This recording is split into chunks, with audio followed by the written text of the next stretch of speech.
À propos de voyage, l'Afrique, vous connaissez? Oui? L'Afrique, c'est terrible. Ils n'ont pas de chaussures. Non, c'est pas drôle. C'est vraiment terrible. Ils n'ont rien là-bas. Enfin, ou plutôt tout ce qu'il ne faut pas. Les guerres, les sécheresses, les famines, les maladies. Je le sais parce que j'ai un copain qui travaille dans l'humanitaire.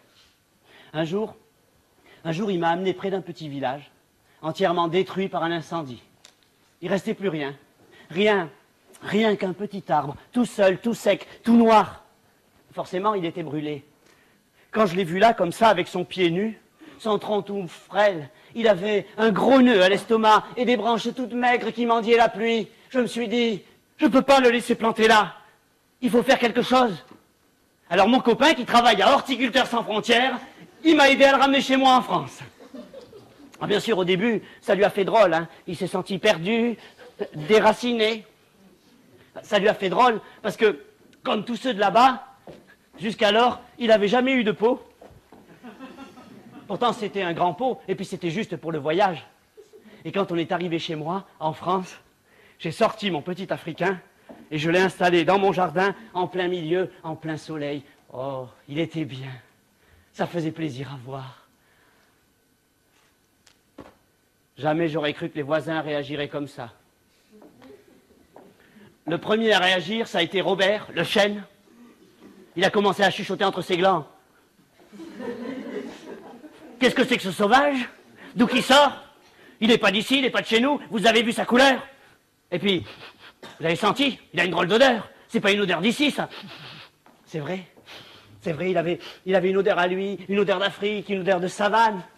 Et puis, son bois craque toute la nuit, il nous empêche de dormir, à renchérit Marcel, le marronnier. Et puis surtout, il nous fait de l'ombre, a menti Jean-Marie, Le Pen. Jean-Marie Le Pen.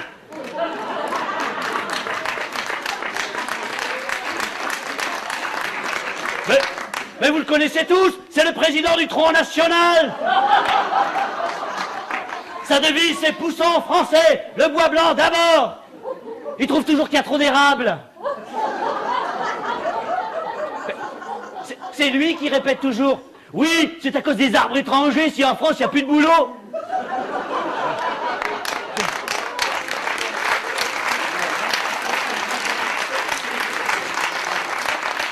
C'est pas vrai, des boulots, il y en a aussi dans mon jardin. Alors, ils ont commencé à s'exciter entre eux. Oui, on en plante un, puis deux, puis trois, puis 10, puis 20, on n'est plus chez nous. Sans compter que c'est toujours à eux qu'on donne la meilleure place. Il va voir de quel bois je m'échauffe. Vas-y Marcel, fous-lui des marrons. Moi je peux pas t'aider, j'ai plus de gland. Tant pis, ce sera sanglant. Et de fil en aiguille, Le Pen a gueulé. Laissez-le-moi les gars, celui-là il est pour ma pomme. Ce soir, il y aura de la sève sur les murs du jardin. Ce soir, je vais casser du petit bois, je vais en faire des brindilles, des bâtons. Chouette, une bâtonnade. Le petit, il comprenait pas tout, mais il comprenait l'essentiel. Il avait peur. Hé les poteaux, regardez-moi ça, il pleure comme un sol. Ah, ça a été moins une. Heureusement que le voisin belge est intervenu. Le voisin belge. Le chêne liège.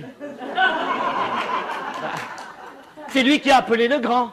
Le grand, c'est le hêtre. Le hêtre, c'est lui qui fait la police dans le jardin.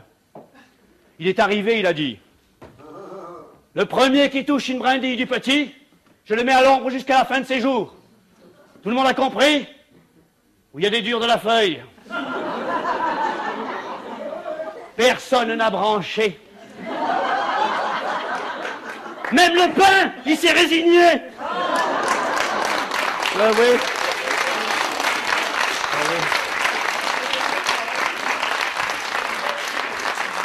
C'est normal, parce que le hêtre, c'est le plus grand, le plus fort, le plus juste, le plus courageux, le plus costaud, mais aussi le plus humain, le plus cultivé, le plus généreux.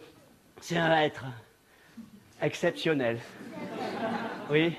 Alors après ça, il a pris le petit Africain sous sa coupe et il a aidé à s'élever, à grandir. Il a été son tuteur en quelque sorte. Et quand le petit Africain a retrouvé toute sa force et sa vitalité, ben, il est retourné chez lui, là-bas, en Afrique, pour retrouver ses racines.